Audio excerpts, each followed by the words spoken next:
Welcome to the live interview of the European Training Foundation. Today we're going to speak about green skills and green jobs, from policy to implementation. And let me introduce you our guest for this discussion, Frank Siebern-Thomas from Directorate General for Employment, European Commission. Hi, Frank. Hello, good afternoon. I welcome. Frank will speak about the policy angle of the EU strategic orientation in the Green Deal and how the Green Deal, the European Union Green Deal, will be implemented. Then let me introduce you Daniele Cesano, the CEO of ADAPTA Group. Hi, Daniele, Hi. welcome. Hi, good afternoon. It is good morning for me. Good morning, because Daniele is actually in Brazil. And Daniele will speak about the business possibilities that the green transition could generate and the perspective of the green transition from the business point of view. And last but not least, let me introduce you Xavier Matheu, Head of Knowledge Hub Department of the European Training Foundation. Hi, Xavier. Hello. Hello, welcome. And Xavier will provide us with some real life examples of how the green transition is happening in the EU neighboring countries. And we'll also have a couple of announcements, interesting announcements for us today. So welcome, colleagues. And before we get started, I'd like to invite all our followers, all people watching us live, to send us where are you watching us from, because we'd like to understand the geography of this live conversation. And please participate in this discussion. Make your question, your comments, and your suggestion, or a direct question to one of our guests. So to start with, I would like to start with Frank, actually. Frank, the European Union Green Deal is the plan to make EU economy sustainable. It has several pillars, let's say. Now, one of them is that there will be no emissions of greenhouse gases by 2050. Another one is about economic growth, and another one is about leaving no one's behind. But how the implementation of the EU Green Deal will look like and how it will be measured. Frank. Okay, thank you very much. Thank you for having me, and thank you for this question, this opportunity. I'll probably start by saying a word showing this this kind of a report, which is called Employment and Social Developments in Europe, which is a report from 2019 to which I will refer. Just to say that I'm with the Director General for Employment, Social Affairs and Inclusion of the European Commission. And that's not the service in charge, obviously, of the Green Deal and of the implementation of the Green Deal.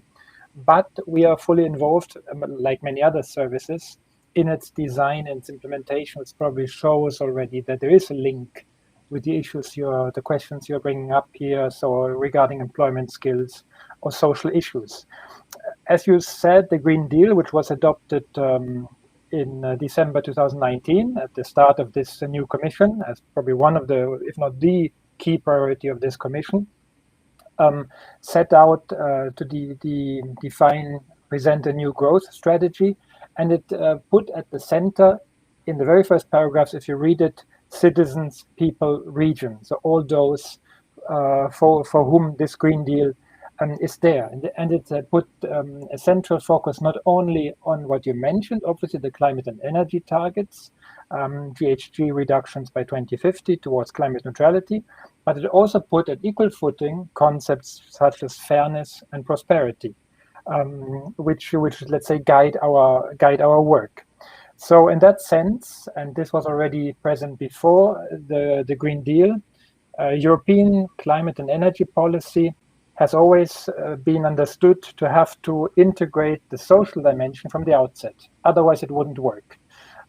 Executive Vice President Timmermans, when presenting the climate target plan last year in the European Parliament, said the transition towards climate neutrality has to be just, or there will just be no transition. So to say this goes together, we have to think it together. Social policy, employment policy, skills policies cannot come as an afterthought. And with this, I would probably want to say that the two policies have to go together. Employment, skills, social policies have to support the transition and have to be geared towards supporting people in their individual transitions, companies, to manage and succeed their transition. But also energy, climate, industrial, other policies have to take into account, full account, these dimensions I mentioned before.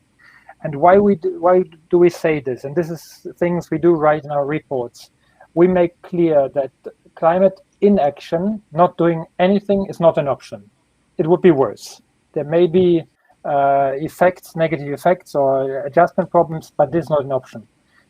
The climate transition as such is not inclusive by default. If we don't do anything, if we don't accompany it with other policies, including skills policies, the effects could be, I mean, there will be losers. Some people will probably lose their jobs. Many more will have to adjust tasks or skills on the jobs or change their jobs.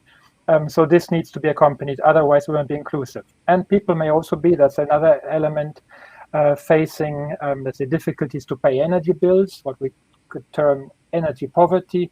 So we also take into account that we need to address energy poverty. At the same time, we also say, and this I try to come to the second part of the question as fast as I can.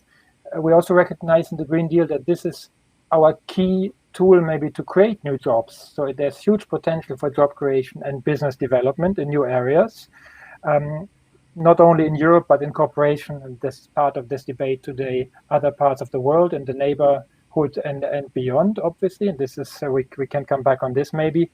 And as I already said, to make this work, we need policies which support reskilling, upskilling, which compensate losers or people with have to go through the adjustment periods. And we need to make good use of revenues we may collect related to energy taxation or others, also in those directions. The Green Deal as such, I won't go into detail now, it's basically a huge action plan with a long list of actions which are being prepared. It has, the first one in particular was the so-called European Climate Law, which was adopted beginning 2020, and which, let's say, enshrined a binding target for the EU to become climate neutral by 2050. And with some developments in between, last week, some time ago, there was a climate target plan adopted to increase the ambition level of reductions, greenhouse gas reductions on the way in 2030 by at least 55%, up from an earlier target of 40%. We do this because we cannot leave action for the end. Most of the action will have to happen probably in the next decade. And you asked about measurement. I guess we can come back on what EMPL policies there are, the skills agenda and the European Pillar of Social Rights in particular, to support this transition. So these increased targets now mean that the actions foreseen in the Green Deal have to be implemented. And this includes changes to regulatory standards regarding energy efficiency of buildings, for example. It includes emission trading. It includes industrial policy aspects. It includes the way we finance investments, and we reorient investments towards sustainable activities, green activities, and how we define green skills. And make one last comment on the measurement. That's not easy. I think we can come back. There's no simple definition of what green skills are. I think we can come back to this later in this session. We will definitely come back, yes. But obviously we do measure both upfront through so-called impact assessments. So we try to estimate ex ante what could be the impact of different policies to compare to a scenario where we don't do anything, in terms of skill needs, in terms of employment and incomes. And we also have processes in place, let's say later on, to monitor the actual evolution, both on the economic and employment side, the so-called European semester, or on the energy union side with the so-called national energy and climate plans, where member states may define targets, present their results, let's say check against predictions and forecasts, and this I think leads to an ongoing discussion and review of plans and measurements. And, yeah, thanks a lot, Frank. I think it's clear that green transition means a lot of things, a lot of different things, and it involves, let's say, a lot of different parties from different sectors to work together. But today we're going to focus on the skills dimension of the Green Deal and the green jobs and the green skills. And before going to my question to Daniele, who's the real owner of the Green Skills. I just would like to say hello to our audience. We have Erviola from Albania, Aspasia from North Macedonia, hello, Daria from Italy, Anna from Ukraine, Sandra Mangas from Spain, Maya from Skopje, North Macedonia, Anna from Albania, hi Anna, Ilaria from Thailand, Statis from Moscow, Alba from Albania, Patricia from France, Mohammed from Canada, Kanu from Azerbaijan, and Elira from Kyrgyzstan. So you can see the geography is really wide and diverse. And also we have now someone from Turkey. So welcome to everybody. Don't be shy. You can participate in this conversation. So send us your questions. Here we have an amazing example of an owner and multiplier of the Green Skills, who is Daniele. Daniele is a CEO of ADAPTA Group, which is a company that provides solutions that make climate change a business opportunity with positive socioeconomic and environmental impact. Daniele, can you say a couple of words about your company? And then the question for you is, how can we make sure we have skills needed to make sure that there is a green transition and that we change somehow our habits and our behaviors? Daniele. Okay, thank you, first of all, Maria, for the invitation. It's a great pleasure to be here and be able to, in a way, present what I and my company have been doing in the past, and in present, the future, we're going to be doing. ADAPTA is a company that we work with farmers to regenerate the supply chain of the food and beverage industry. So we are basically using regenerative agriculture, which is a new way of doing agriculture, like is an old way, but revisited in modern style way of doing agriculture. Is an agriculture that sequesters carbons and restore ecosystem services, something that we have completely, is a way of doing farming that we've completely forgotten about. And was in all traditions, we know that in the Mayas and ancient Mayas, it's a way they were very successful doing agriculture. It was completely sustainable, but for a number of reasons, we lost a sort of perception. And what I think is, in terms of green skill, it is important, necessary, is that each of us, each European Union citizens and each citizen of this world needs to understand that we are living in a world that works through cycles. It's not thinking in a disposable way. In a linear way. So I'm producing plastic bottle, and the plastic bottle go to the sea, and who cares what's going to happen with that? Nature doesn't work in that way.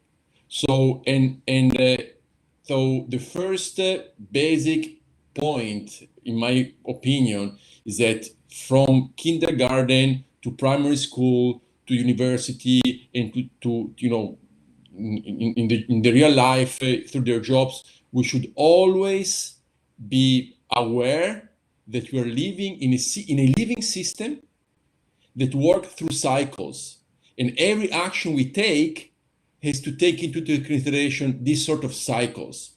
And it's an awareness that we have to build inside. It's not only a conceptual understanding, it's embodying the concept of cyclicity of life.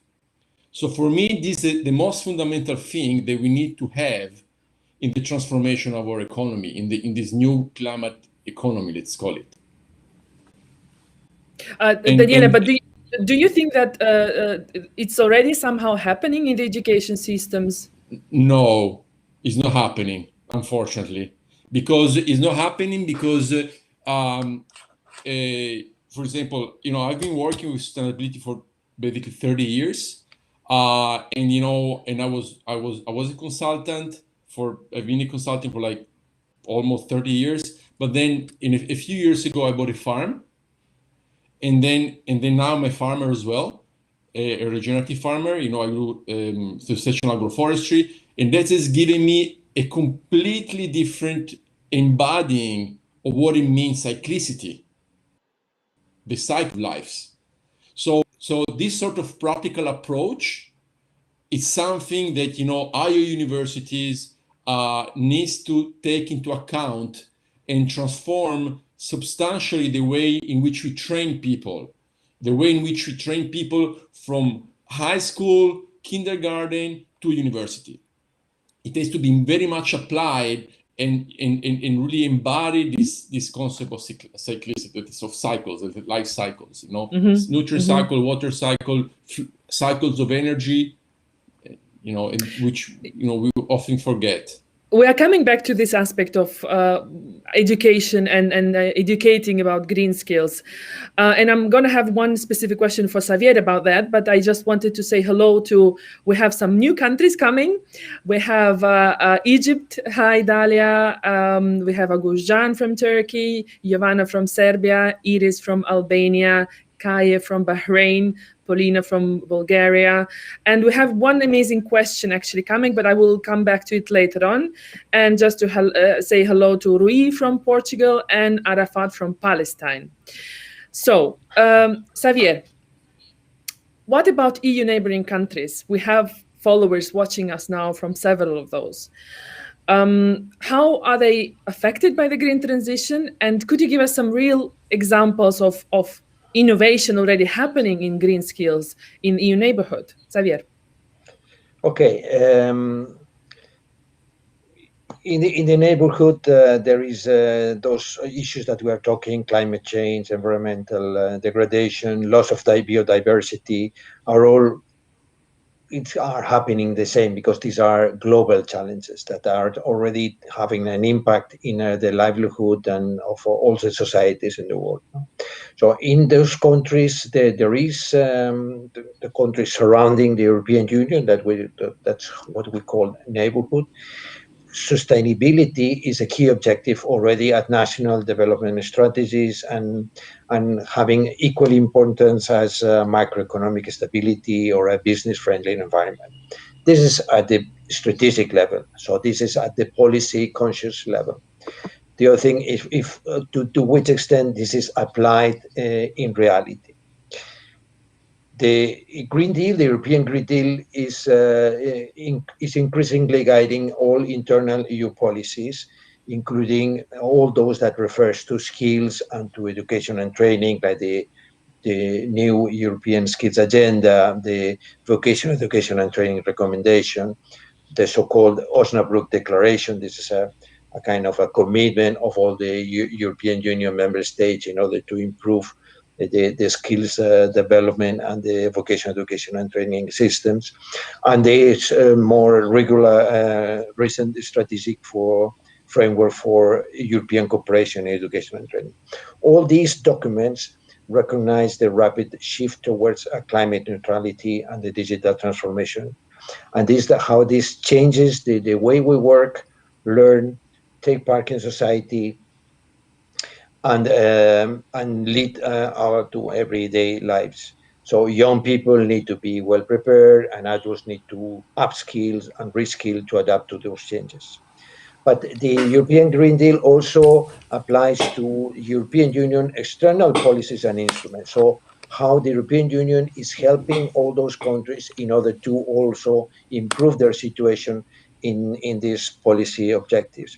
And there is a series of tools and instruments, which I think it's not, we don't need to go through them, but from common agreements, policy dialogue, investments, budget support to the direct national budget, green budgeting, procurement, fiscal reform. So there's a number of instruments, and all together they put environmental and climate action at the center of cooperation. Just to give data, there is a new international instrument, financial instrument for the neighborhood development and international cooperation, which includes as a target for the next period, 21-27, 25% of this amount, which I can tell you, the European Union is the biggest donor in the world.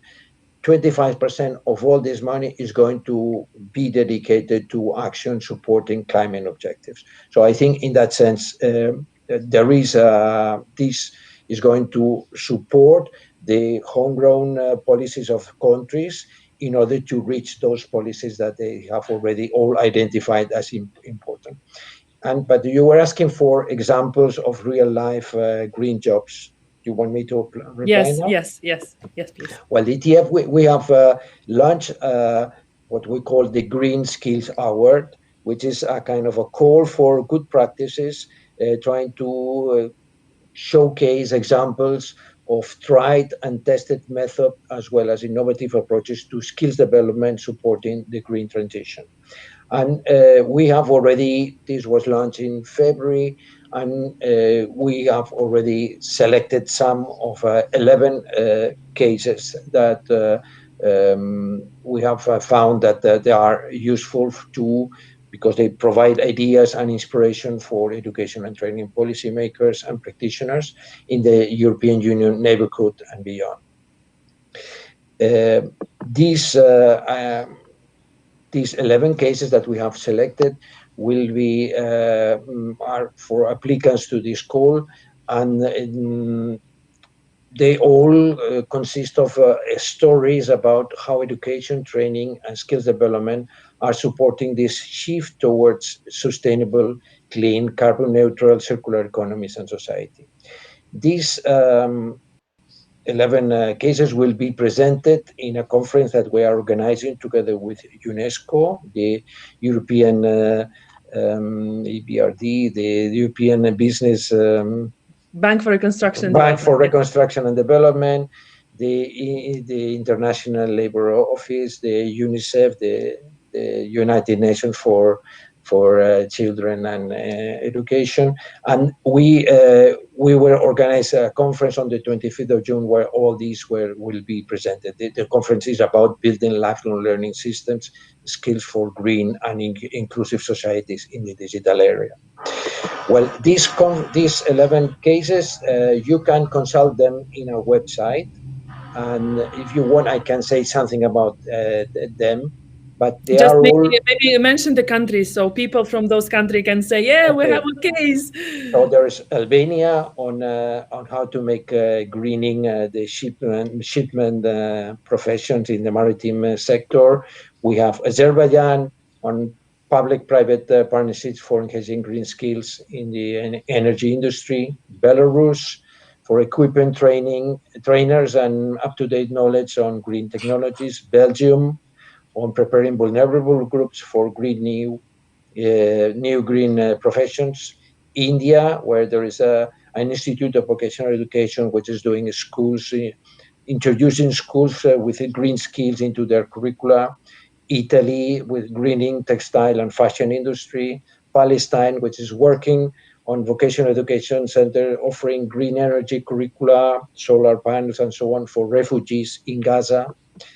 We have a network led by Netherlands, but with the Czech Republic, Denmark, Finland, Romania, and Spain.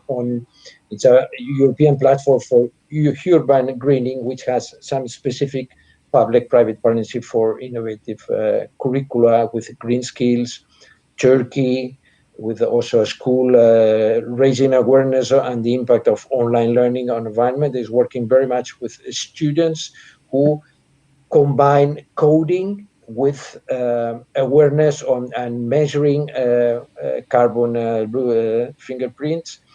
And then we have 2 projects more from Ukraine on greening existing profession and the building management sector, and another one on energy efficiency project with skilling students on energy efficiency at different levels of stage of education, including vocational education and training. So all these projects are now open to, you can vote these 11 finalists. These 11, I didn't say, have been selected out of 134 applicants coming from 39 different countries. So there's been a selection, and anyone can now go and vote for some of those. You can only vote once. And I don't know if you will show the... Yes, I would like to thank our technical producer, Adriana, because she's sharing all the links in the chat. So our followers actually can go right now and pick a couple of cases and vote for them. You can go to ETF Europa EU, which is our website. And then there you go to Green Skills Award, and then you will see all the projects. And then you can select those that you think are the best for these examples that we are looking for. Thanks a lot, Xavier. And again, you will find all the links in the chat. So go and vote. If you want to vote for your country, or if you don't find yours, then you can vote for another one. So please feel free.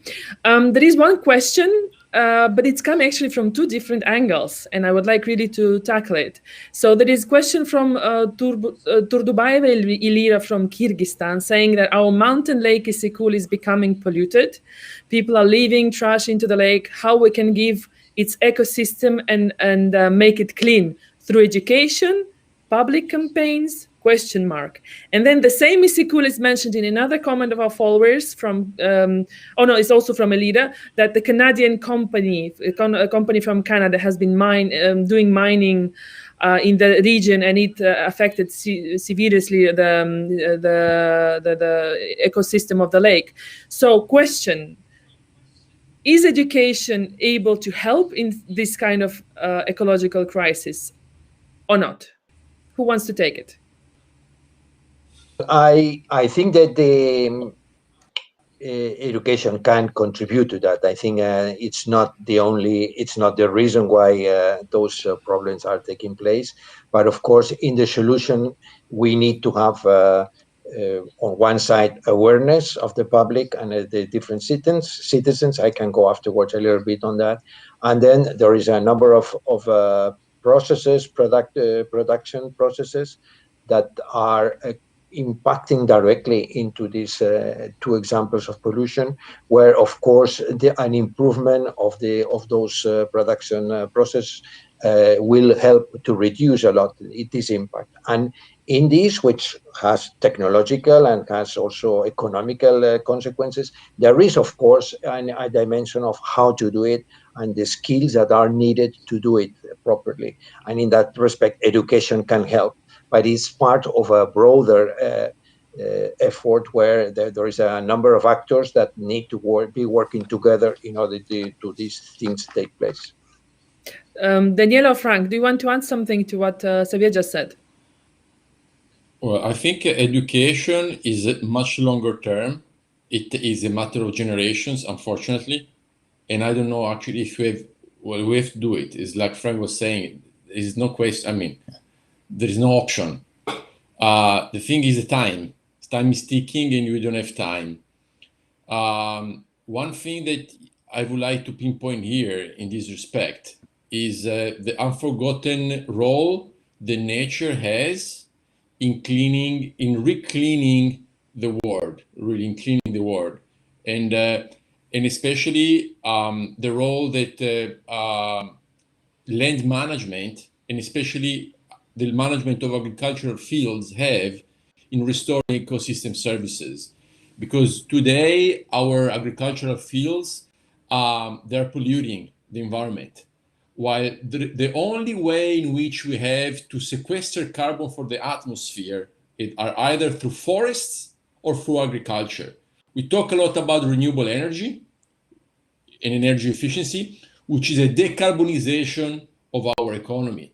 But the only way in which we can sequester carbon for the atmosphere is through forests and through agriculture, which is not happening today. It's not happening today. So, and if you use the right techniques and technology to manage your land sustainably through regenerative practices, you can potentialize the buffer zones around cities, around areas that have been contaminated, and increase the potential, to clean up sites, because this is going to create, an ecosystem that is much more functional and so forth. So, and I think it's a tremendous business opportunity, which means because we need to rethink the way in which we are managing our land. So I see that there are three main areas of intervention. One is energy, the other one is in industry, is a global industry, whatever, is like mining, steel, whatever, and the third is agriculture. These are the really three pillars that we really need to tackle to resolve our climate solution. And in order to tackle them, we need to have people equipped with right skills. So these industries could change. Exactly. So again, we're coming back to the same old issue. I'm gonna, Frank, do you want to say something? Yeah, I can add maybe a word to this, just to say that I agree with what was said before, that this is a transformative agenda, some kind of mid to longer term transformative agenda, which includes all kinds of actors, from the policy level, investors, to consumers, obviously to the citizens, and education has a role to play, but it's not the only answer. And what I think one key success factor is to agree on this transition, agree on this transformation, the way forward, but bring in engagement from all levels. And what I tried to say first, the political agreement. This may look like political processes, which are sometimes a bit cumbersome. I got the dates wrong. I mean, what I said, the increased climate ambition on the European side was adopted last week, indeed, after some month of negotiations between member states in the Council and Parliament, the European Parliament. The proposal was a bit earlier than last year already, but this is important to set, let's say, to set common objectives, to set common targets of where we are going, what the actions are, and have binding commitments. But equally important, I think, and I think this is what the Green Deal also tries to include is stakeholder engagement. Bottom-up initiatives, grassroots initiatives, creative ideas coming from there, challenging also some ideas, monitoring, making their own pledges, the involvement of industrial actors, social partners in between, and let's say the list of actions I wasn't let's say exhaustive on those, but they obviously do cover the areas we mentioned: diversity, a consumer agenda, awareness of the impacts of certain types of behaviors, how to let's say mobilize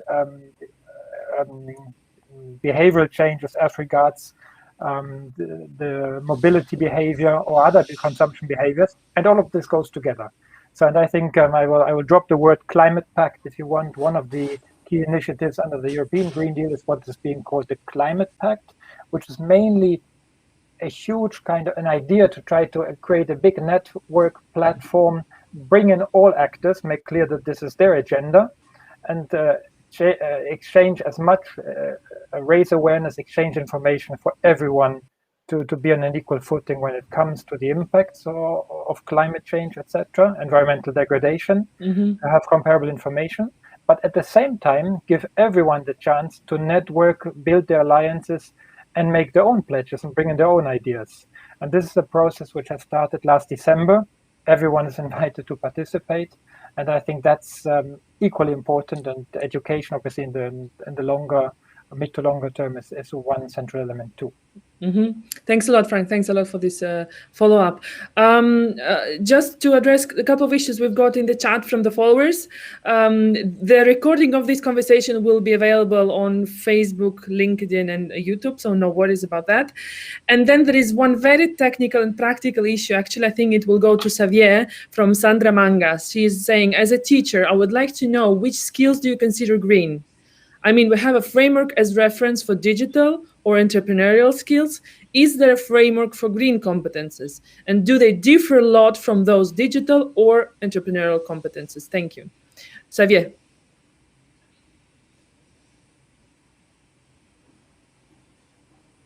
Xavier, you're muted. Can you unmute yourself, please? Excuse me. Well, thank you for this question. I think this is a very important one. I think there is the starting point is how the jobs are changing. I think that's what is important, and I think this is what is defining the skills and competence that are needed. And I think, like when we talk about digitalization, there is an impact which is going across all the different jobs, so that there is elements that are impacting everyone. There's in the case of the climate issues, there is also something which goes beyond that, which is going at the citizens level. So it's the need of increasing the awareness of any citizens on what is the impact of human activity into the environment. So this touches also the elements of basic skills that everybody has to have incorporated, and it refers to the conscious of how we use energy, how we generate circular processes, how we treat the waste, and so on. This kind of things. This is for everyone. Then there are jobs which are partially touched, traditional jobs which are partially touched by these objective of greening. This is not changing the fundamental of the job. It's just changing some of the way things are done and how you finish, how we use new technologies, and so on. But the profession as such continues being the same. Let's imagine, I know, an architect will continue be building houses, but the materials will be different. The way you use energy to build the houses will be different.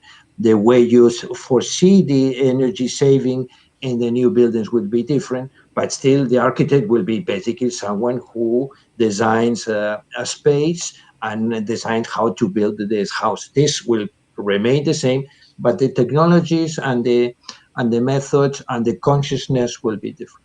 And then there will be jobs which are entirely different.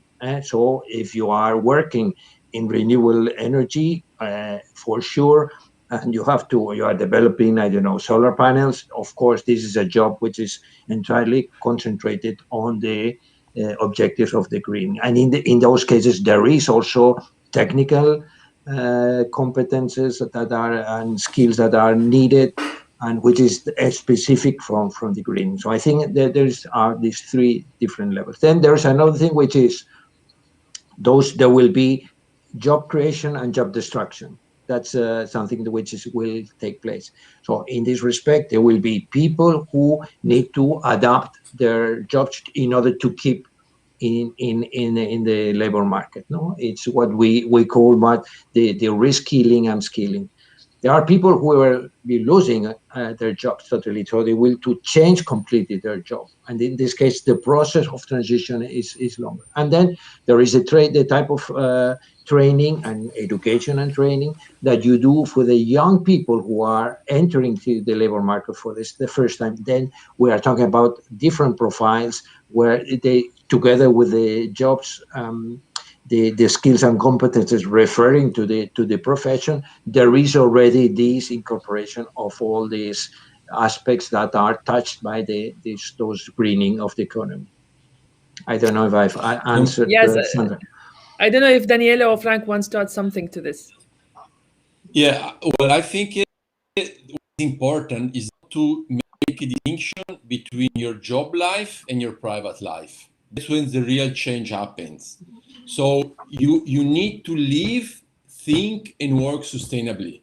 It doesn't make sense that you have a green job and then at home you just use plastic bottle, you just drive, SUVs, 100 kilometers, and you never take public transport. So, and that's when exactly the real change happens, and that's their role of education. Really try to embed and internalize sustainability in your life. And I'm going to make you an example. For example, as I was telling, I've purchased this farm, and since day one, my objective is being to make it 100% sustainable. I'm recycling 100% of the water. I'm recycling 100% of the waste. Because we're going to be an Airbnb destination to teach people on regenerative agriculture. I had to build a area of leisure. So we're building a swimming pool. We're using at the beginning a little bit of chemicals. The winner understood how polluting was the water. Now we're transforming into a biological treatment with fishes, a pond. It's going to be 100% sustainable. No addition of chemicals. 100% sustainable. We're going to be using renewable energy. We're using composting, and everything that is produced in the farm is being composted and is reverted to the land. And this is what it means, in my opinion, in the best of my knowledge, what it means. And for sure, I'm going to be meeting great other entrepreneurs that can teach me a bunch of other different things. Like I'm doing biofertilizers, biodigestion, and so forth, to try to incorporate as much as possible in your life, in your investments, in your daily activities. And that's when you going to have a leapfrog in speed in the way in which we're gonna scale up all these initiatives. Thanks a lot, Daniele. Frank, anything? I think Xavier, you wanted to follow up as well. I can probably just add 3 points. I agree with the analysis presented. We have tried to look a bit in our own reports into employment trends, let's say by types of sectors or types of occupations, to the extent one can define them as green or not, based on a definition of green tasks or green skills. There's no such taxonomy currently available. We are working, let's say, on defining a core set of green skills and how this can be measured. That's an ongoing process, and Xavier already mentioned the key instruments in that context. On the US side, in their occupational classification, they do go a bit faster and have detailed definitions of what are green tasks in different occupations. We have tried to apply this to the European context. I don't go into details here, but just to say what we think we find is first, what could be characterized as green or greenable, let's say, jobs, occupations. These are generally those which are more resilient in crisis situations like this one, and which are also growing faster. So anyway, low emitting parts of the economy, including service sectors, are the main job creators, and they are also the ones going faster to deal with the other ones as partner, obviously. Second point I'd like to make is we find that, yes, there are new emerging jobs coming up. There are new technologies and just new ideas, new products and services we may come up with. But probably the biggest skill challenge for skill change, skill adjustments is within existing occupations. You still build a car, you still drive a bus, but you use different technologies. So this highlights also the importance of lifelong learning, adult learning, vocational education training, for which we are trying to set new headline targets or new objectives, because this is probably an area where there's currently underinvestment, or where in some sectors, let's say, adjustment needs and speed may have been underestimated so far. And the third short point is we are quite optimistic in our report as concerns the types of jobs being created, green jobs. We like to say they are probably in a majority, if we get the skills policies right, in so-called middle income, middle skilled jobs, construction or others. And we try we find this point important because it seems to run a bit counter recent trends we have observed due to digitalization, which has rather led to hollowing out of the center to some extent and to creation of both high-skilled and low-skilled jobs. So there are some policy pointers and messages there, and maybe with the current crisis, without going too much into detail, there are also positive lessons learned, which can speed up this behavioral change. We all telework right now. We drive much less, and probably have used public transport before. But so there are also, let's say, lessons to build on, and leaving, coming now out of this crisis, hopefully. One big challenge will be to let's say, deal with the potential effects of disruptions of training, disruptions of education, avoid longer-term scarring effects, and help people integrate fast into the labor market and probably into slightly different, greener labor markets. So the investments into these technologies should also help stimulate what we like to call a green and inclusive recovery. But so again, the targeted reskilling and job search assistance and placements will be important to help. This to us is now the second phase of this crisis. The first one was dealing with the direct employment impacts, maintain people's jobs, incomes, and maintain their skills. That's important. So short-time working schemes or others. Gradually moving out of the crisis, hopefully we should not think that nothing needs to be done. So there's no back to normal also here without assistance. Assistance is still needed to get these transitions right, in particular for younger people who otherwise could be disproportionately affected by the crisis. Yeah, I think it's a very important point. Xavier, you wanted to follow up on what Daniele said before and what we discussed before. Xavier. No, just I think it is important to give some examples of what countries with whom we're working are doing already on this field of particularly on environmental awareness. In Ukraine, for example, environmental awareness is one of the 10 key competences to be developed at all levels of education, including vocational education and training. In Serbia, developing awareness for sustainability, protection, and preservation of nature and environment and ecologically related topics is a mandatory, and there are dedicated teaching and learning materials, which is addressed through teachers training, what is called the Green Pack. And this is provided to schools at all types of education levels. In Turkey, again, the awareness on environmental issues is part of the educational vision. And then there is some green skills that have been identified as part of some specific curricula. And in Georgia, just to put all the examples, there is a strategy for environmental education for sustainable development, which includes a dedicated module that's integrated in the different vocational education and training curricula. So these are different things that are done in some countries, as well as e-learning courses for teachers and students, and one which is also developed. Thanks a lot, Xavier. I think it's very important, and I think actually we've got a question in the chat from Serbia about what is happening. So things are happening, skills are on the agenda, but a big, let's say, teamwork is needed to move ahead and to change things, actually. We are receiving a lot of questions from our followers. They are all in the chat. Thanks a lot, everyone.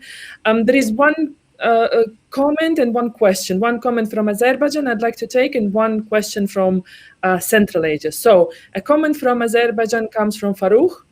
He writes that I think that the green skills taught in education institutions are a supply side, whereas companies with green approach are demand side.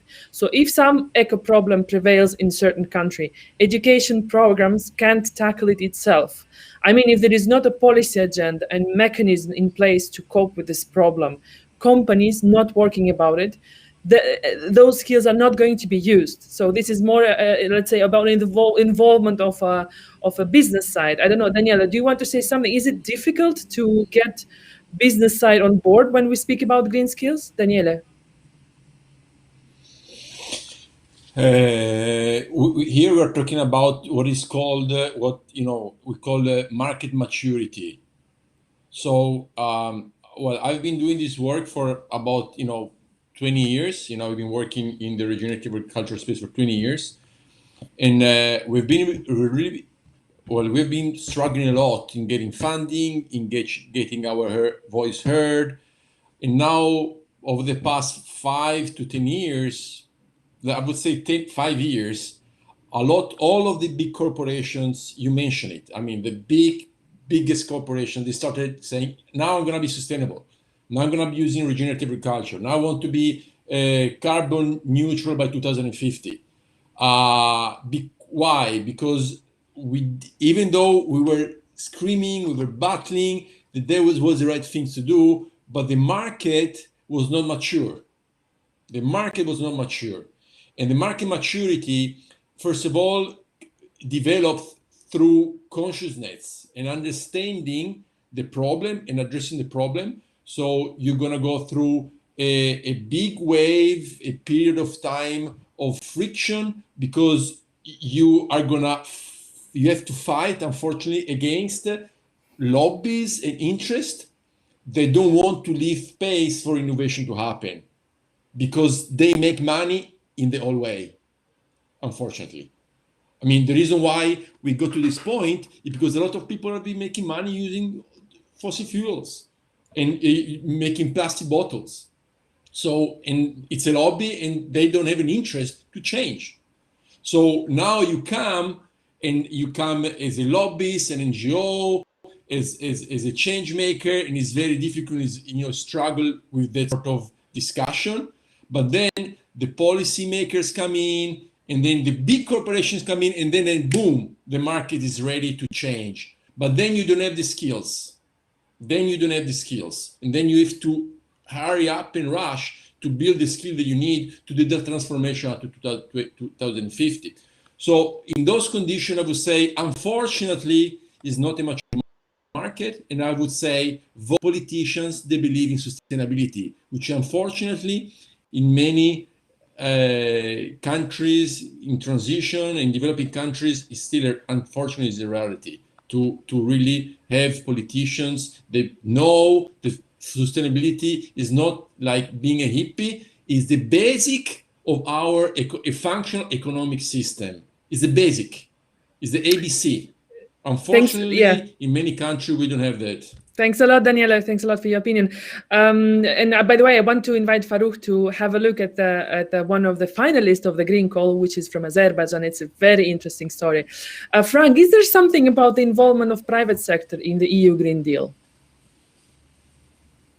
Yes, absolutely. There is there are many actions. I mean, there are financial programs. There's a EU investment, Green Deal investment plan, which also tries to mobilize private funding. There's a specific mechanism which was set up to define what's meant by leave no one behind, which was called a Just Transition Fund, a Just Transition Mechanism, which does include public funding to regions in need of transition, coal regions in particular, or others.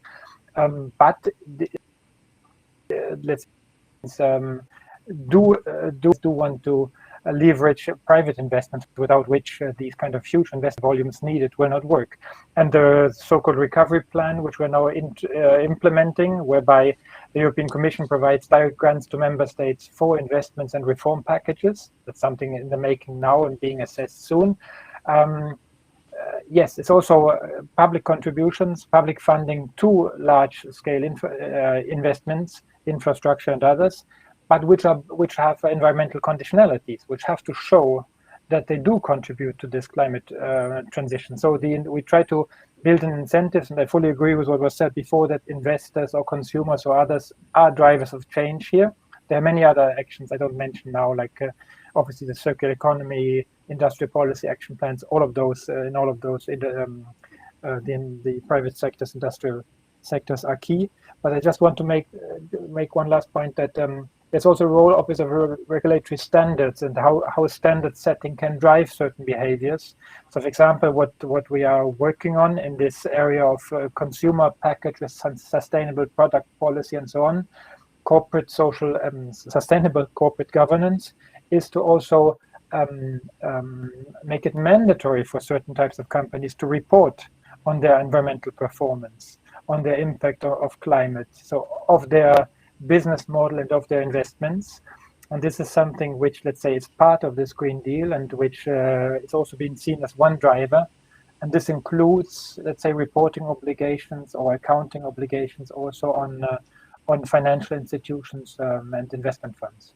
Mm-hmm. Thanks a lot, Frank. Thanks. That's very important. I just wanted to tell you that one of the 11 finalists from Albania is actually watching us now and saying, thank you for selecting our project as a finalist. Well, thanks a lot, Mirela Kochi from Albania. And thanks to other 10 finalists. And you can see now the link for voting system for the best green story in the chat. And now I would like to pass to a question from Central Asia. And I think I will direct it to Xavier. Elira from Kyrgyzstan is asking, is the EU interested in green transformation of Central Asia?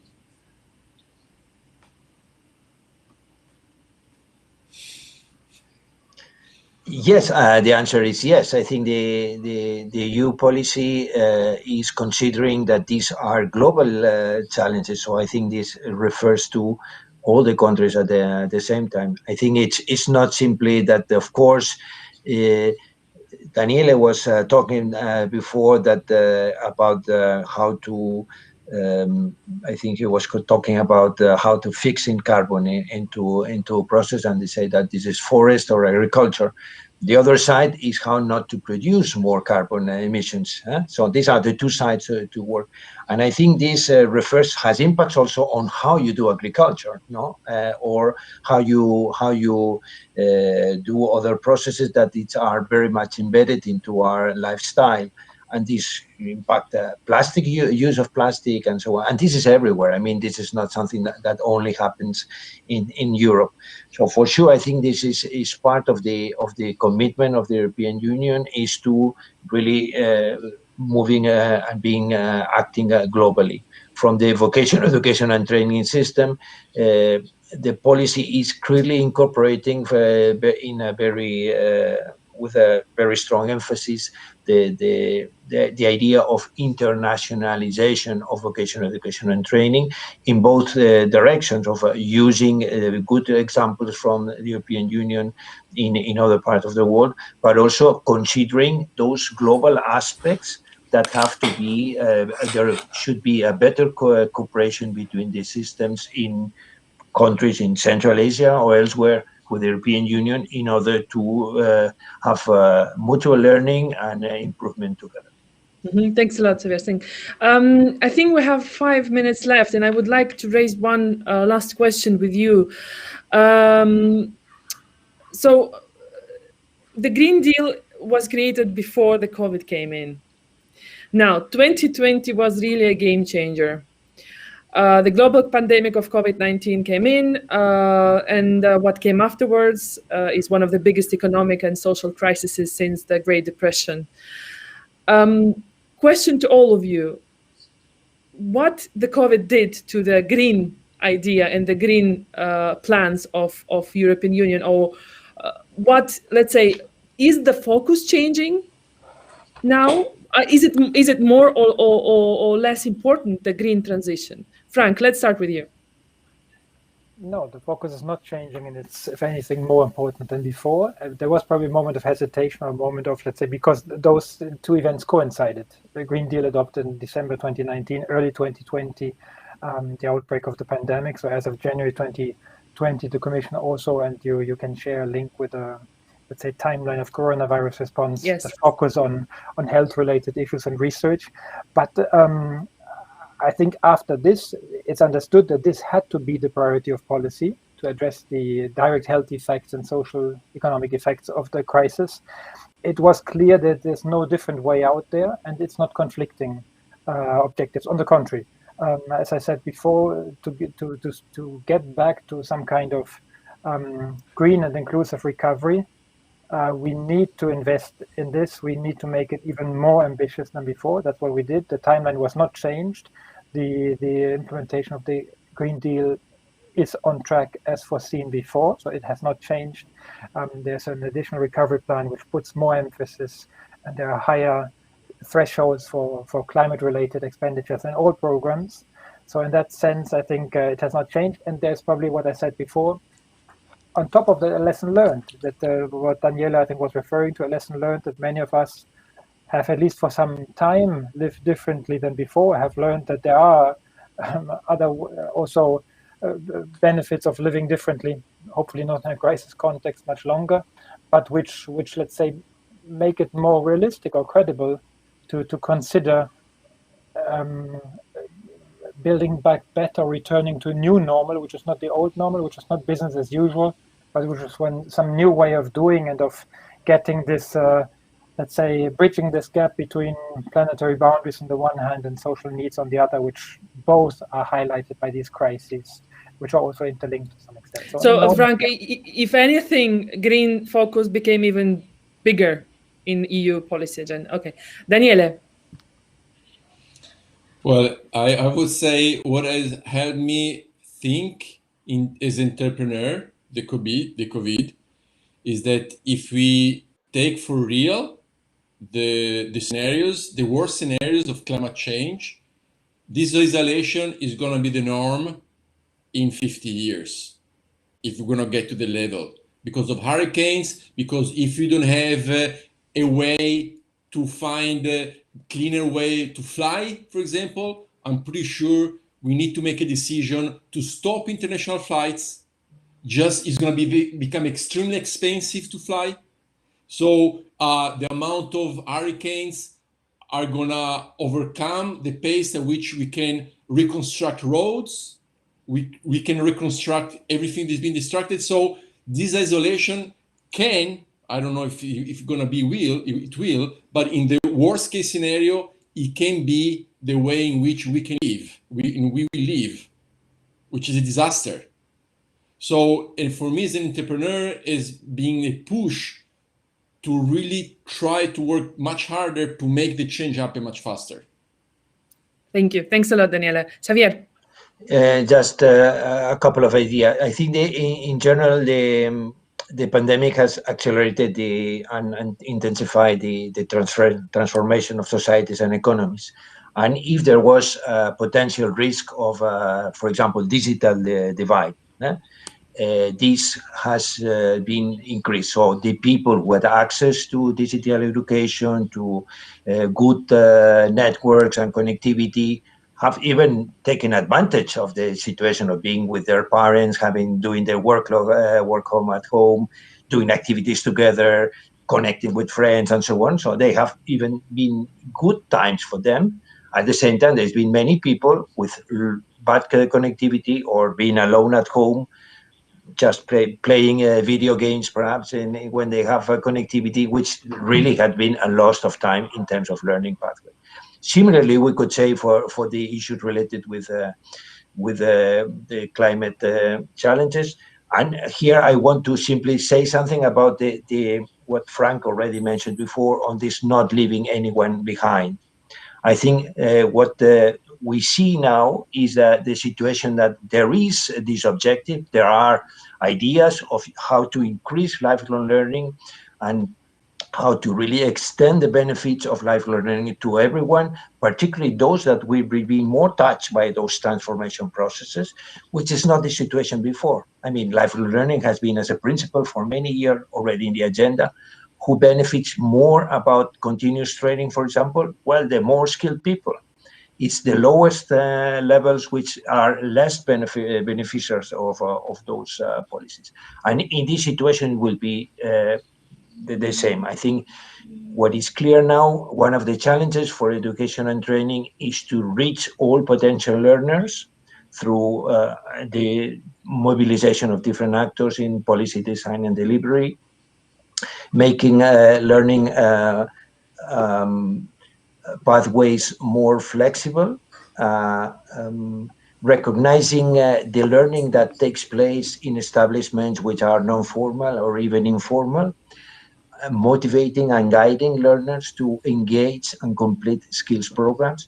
There is now initiatives, for example, on the individual learning accounts. So it means you are supporting people to really engage into lifelong learning processes, and this is a right they have.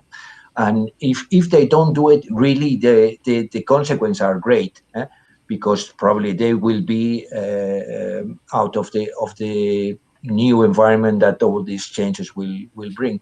But you are giving them also resources and opportunities to be part of it. And then I think skills have to be part of the heart of all the recovery effort. So every time we make a policy which is touching technological issues or economic issues or whatever, there is always a skills dimension. All these you do has an important element of skills, in order not to leave anyone behind. Thanks a lot, Xavier. I think it's an excellent conclusion for our conversation today. I would like to thank all our followers for being there for us. You did amazing questions. Thanks a lot. And I would like to remind you that you can vote for the best green story on our website. You will find the link to the voting in our chat. And I would like to thank our guest, Frank Siebern, from the Director General Employment of the European Commission. Thanks a lot, Frank. Thank you very much. It was a pleasure. I would like to thank Daniele Cesano, the CEO of the ADAPTA Group. Thanks a lot, Daniele, for being with us today. Thank you. And I would like to thank Xavier Matheu from the European Training Foundation. Thanks a lot, and stay tuned for more. Goodbye. Goodbye. Thank you.